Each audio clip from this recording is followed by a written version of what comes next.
So I want to talk about this topic of, are you growing weary of the events in our world? When things aren't going right in the world, how do we handle that, right? What in the world is going on these days? I remember sitting in my doctoral studies with Pastor Joel just a few years ago, prior to COVID, and we were listening to a lecture on various historical periods from Dr. Mark Draper. Some of you may know him. And he introduced a word into our discussion that I had not heard in previous history classes. That word was Zeitgeist. It's a German word, and it translates as the spirit of the age. Zeit translates as time, and Geist as ghost or spirit. And therefore, we get a spirit of the age or a prevailing societal mood. In class, we were transported back to the presidency of Abraham Lincoln, for example, just prior to the Civil War. Lincoln tried fiercely to hold the Union together. But there was a powerful societal mood permeating the nation's landscape that no law or presidential action could diffuse. The power of the zeitgeist was too much for Lincoln to divert, and the country entered a civil war. When you go to the Lincoln Memorial, you'll see Lincoln's second inaugural address, and it says this: on the occasion corresponding to this 4 years ago, all thoughts were anxiously directed to an impending civil war. All dreaded it. All sought to avert it. While the inaugural address was being delivered from this place devoted altogether to saving the Union without war, insurgent agents were in the city seeking to destroy it without war, seeking to dissolve the Union and divide effects by negotiation. Both parties deprecated war, but one of them would make war rather than let the nation survive, and the other would accept war rather than let it perish. And the war came. You see, there was a prevailing mood that people were doing different things, and nobody could enter into that with one voice and unite those warring, dividing parties. Well, in the class, we then proceeded to look at periods of church history with this new perspective, as we considered the effects of powerful zeitgeist that would create deep divisions during the European Reformation, that would allow for Christians to persecute one another, and even allow for deceptive and violent behaviors toward one another. Now, earlier I mentioned the pivotal time of COVID. There seems to be a life prior to COVID and a life since COVID, right? And may I say, a lingering zeitgeist, a societal mood that makes us question, how in the world did we end up here? If you think back 5, 10, 20 years ago, how did we end up here? Whether you agree with my analysis about a current zeitgeist or not, I doubt that many would deny the wearisome effects of recent events in our world. So I question. And so the question I want to address this morning is, what are we going to do with these lingering, wearisome feelings as we consider the season of Advent, where we turn our attention upon the work of God through the incarnation of His Son, Jesus? How do we begin to sort through our diverse understandings and look through a new lens or frame that reveals the profound realization of God with us? Well, to do that, I want us to consider lament. Lament is a passionate expression of grief. Often in music or poetry or song form, the grief is most often born of regret or mourning. And because laments draw attention to what's wrong in our world, they often present our pain, our confusion, our anger, with raw intensity. Fortunately for us, we have several psalms within the scriptures that are considered as laments. They usually have a similar pattern and often feature some provocation and some provocative kinds of expressions because they are emotionally charged from the grief that they describe. We will look at 2 such psalms this morning. In any case, laments are appropriate responses to evil that we see in the world. Even those psalms that seem more extreme by calling down a curse or judgment upon another. You've probably run across a couple of those psalms. We will look at one like that, categorized as an imprecatory psalm. And we're going to look at that one first. When we think about lament, it is an appropriate response because with lament, we can be honest before God. And I think that's an important thing. This gives us a constructive outlet for our misery. We do not need to stuff our feelings, nor do we need to hide our complaint from God at all. And with lament, people can remove their cheerful masks to uncover their bitter wounds that need to be exposed to God's healing presence and perspectives, sort of like removing the Band-Aid to allow some air to get to that wound. When we follow the pathway of lament, we can actually find a better course as well for understanding and coping with the anguish that we may be experiencing. Our perspectives turn from our gloomy and dour circumstances toward a hope-filled future. And so for that reason, I think that Joel wanted this first sermon in Advent to turn our hearts towards lament. He asked me to preach on lament. And I think he wanted to do that in order to turn our heads upward toward God's perspectives. So with that as our aim, let's focus on the first 2 psalms, or the first of the 2 psalms, which is listed up here on your screen for us, and I'll be reading from the NIV. By the rivers of Babylon, we sat and wept when we remembered Zion. There on the poplars, we hung our harps. For there our captors asked us for songs. Our tormentors demanded songs of joy. They said, "Sing us one of the songs of Zion."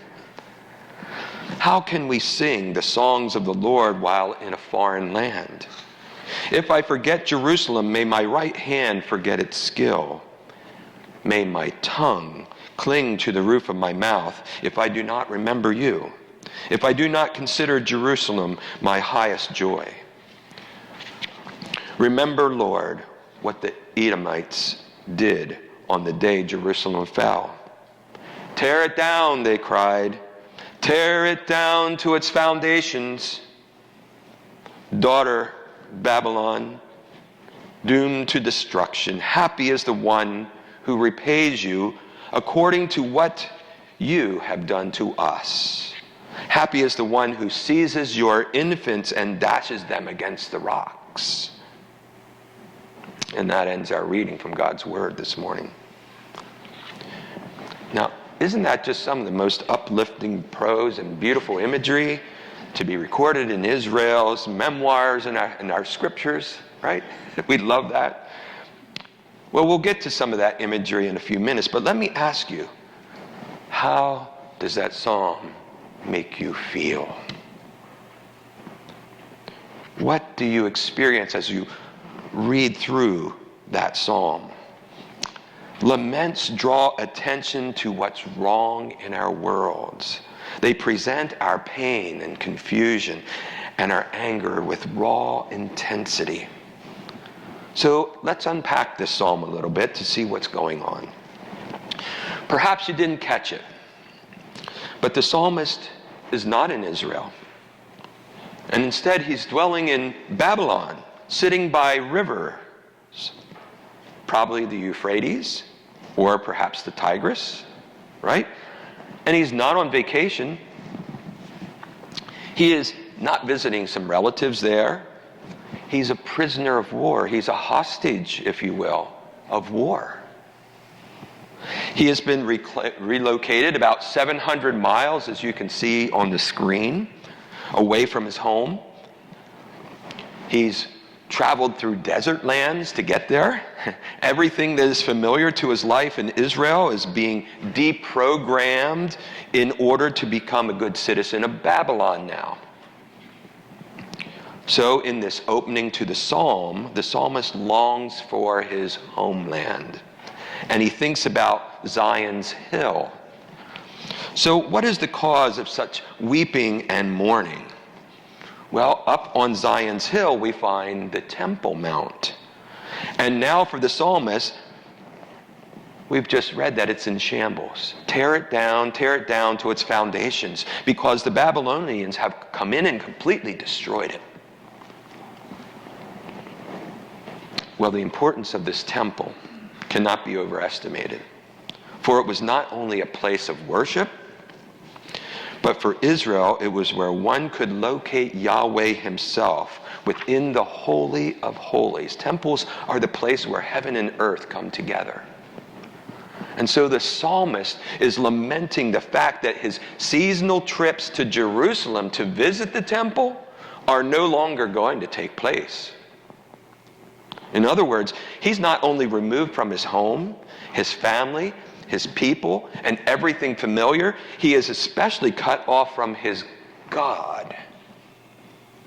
He is 700 miles away, sitting by the waters of a strange river in a strange land. I think I would cry too. And they are so discouraged that they have given up playing their harps. They hang them on the poplars and stop singing their favorite songs. How do you feel now? Sorrowful? Confused? Angry? Helpless? Perhaps the sting would go away if they could find some comfort in their new home.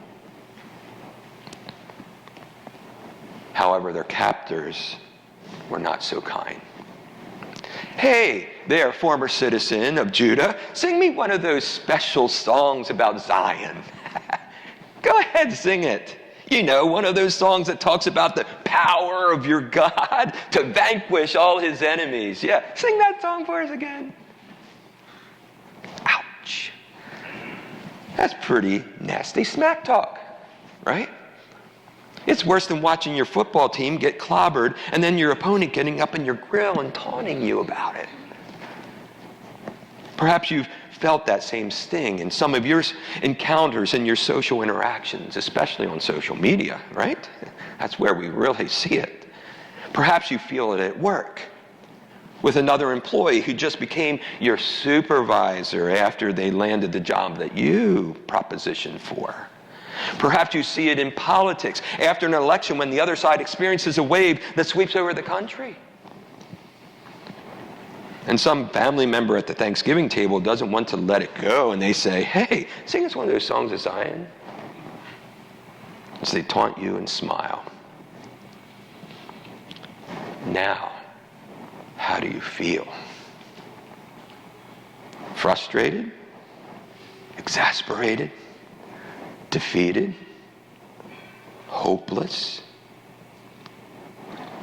We swallow a bitter pill, don't we? And if we're not careful, that bitterness can permeate our entire perspective in life. We can carry that frustration into the other arenas of our lives.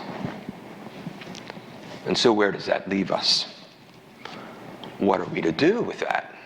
How do we sing the songs of the Lord in a foreign land? What now? Well, to make matters worse for these captives, some of their prophets had assured them that they would live in peace, that none of this would happen. And of course, after these events, everyone realized that they were false prophets. We shouldn't have listened to them. Now, earlier I mentioned the zeitgeist that we seem to be under, with things beyond our control. Things have always been this way, but for some reason things are worse now. Much worse. We too may have listened to the voices of well-meaning prophets. They've told us how our version of God is supposed to work when we are put to the test, right? We may have always been taught, God's got your back. Don't worry about it. God will bless his children, right? God's will can never be frustrated. So where does that leave us then? Well, then if we believe that, we feel abandoned by God when we come to these experiences. We can feel like God is 1,000,000 miles away, like we're sitting by a strange river 700 miles away or more, across a large desert, without any hope of bridging the distance between us. You have entered a foreign land that reminds you continually of your desperate situation.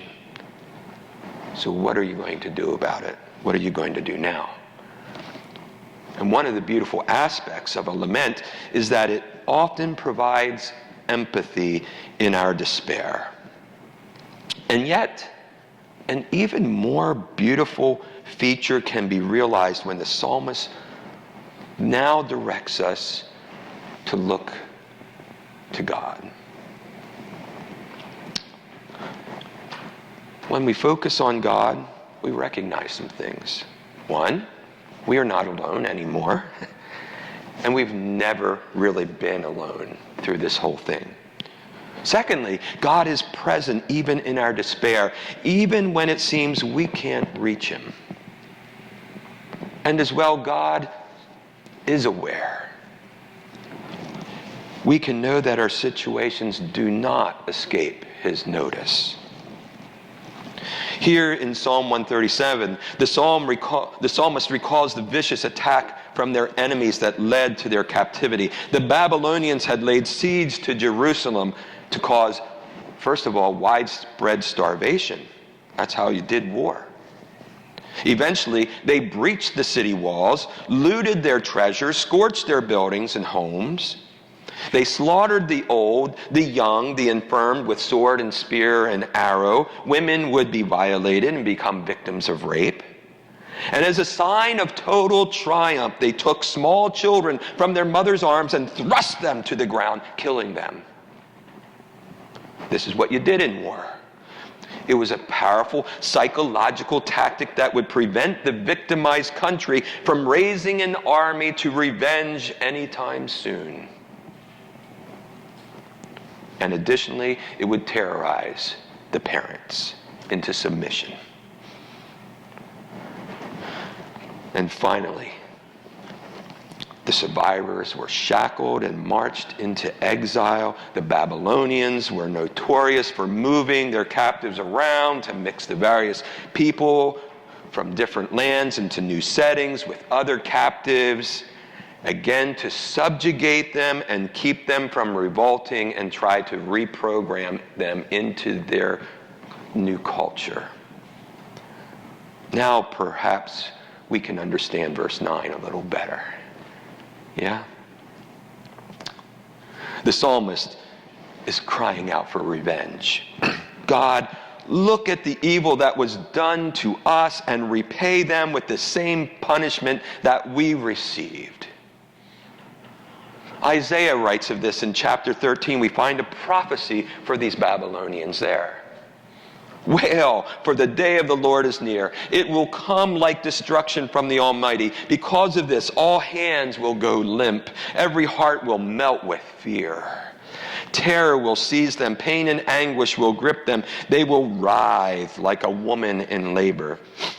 They will look aghast at each other, their faces aflame. See, the day of the Lord is coming, a cruel day with wrath and fierce anger to make the land desolate and destroy the sinners within it. The stars of heaven and their constellations will not show their light. The rising sun will be darkened and the moon will not give its light.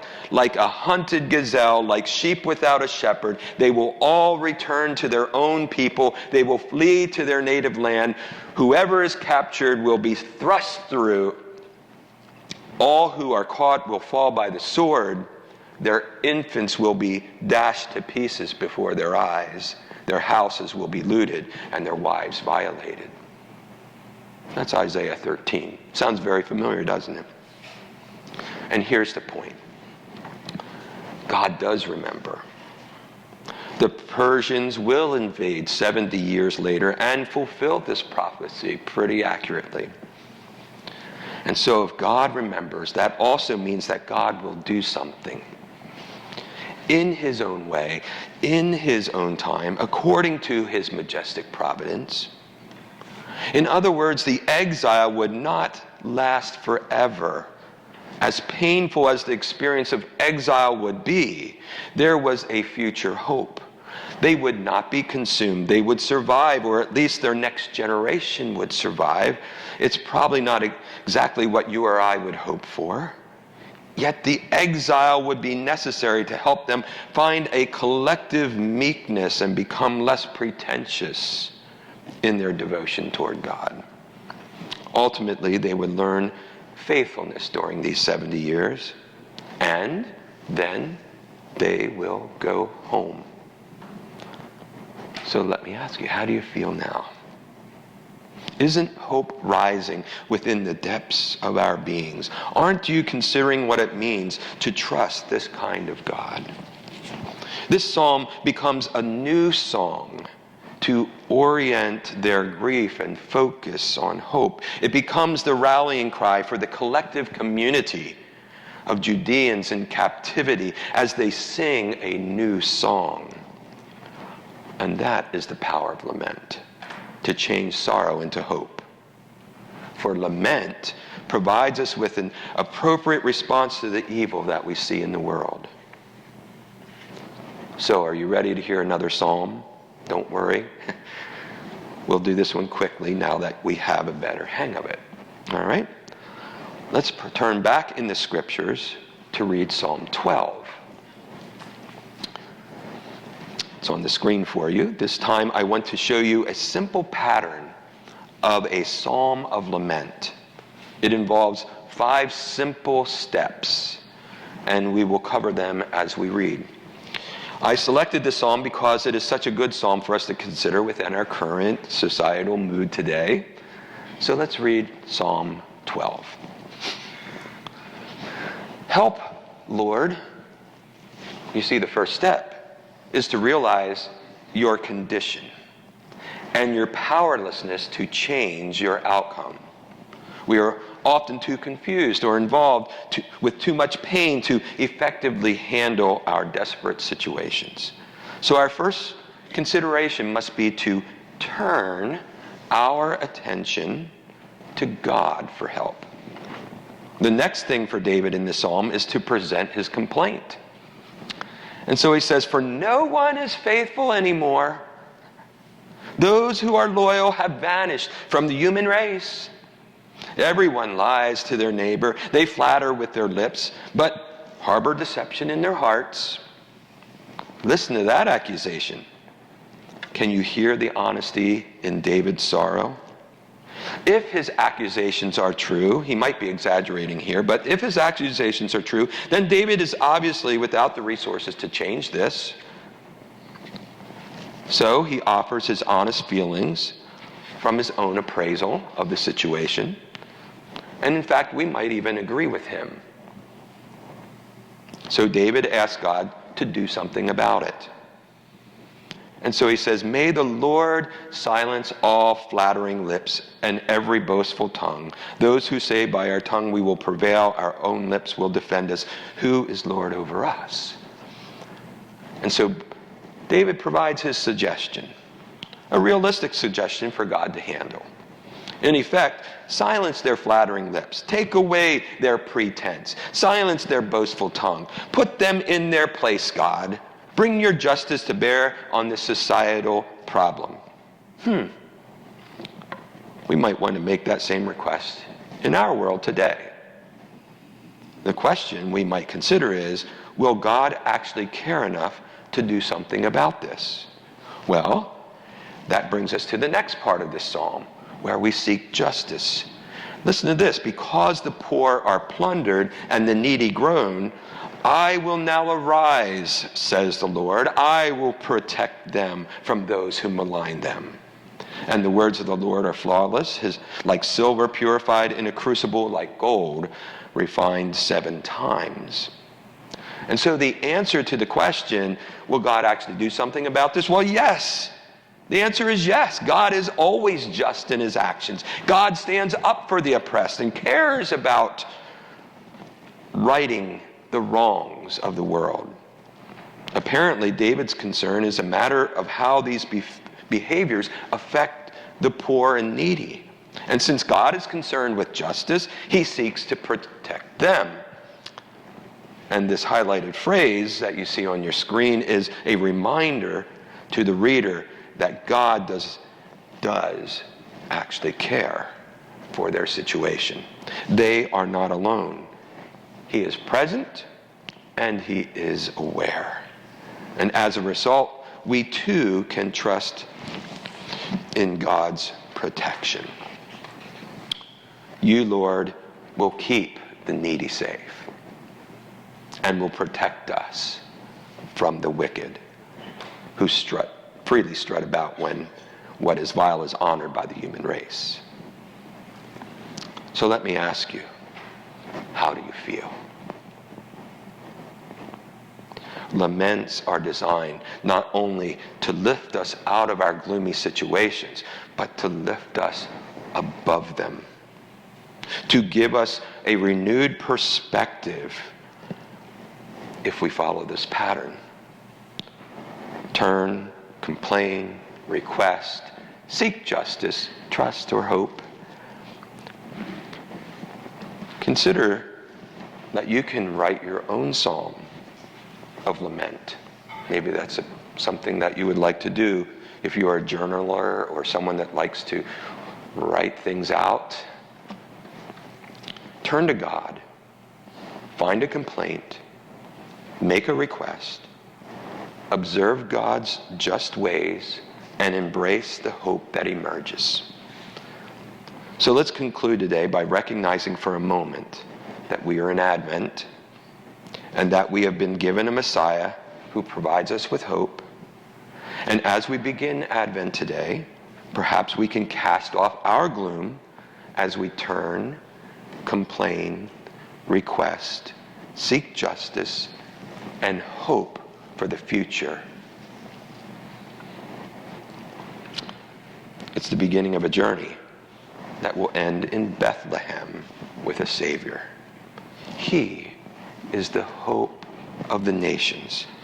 He is the power and the hope for when things aren't going right in our worlds.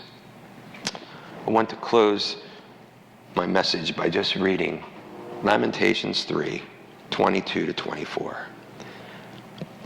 Another lament. Because of the Lord's great love, we are not consumed, for his compassions never fail. They are new every morning. Great is your faithfulness. I say to myself, the Lord is my portion, therefore I will wait for him.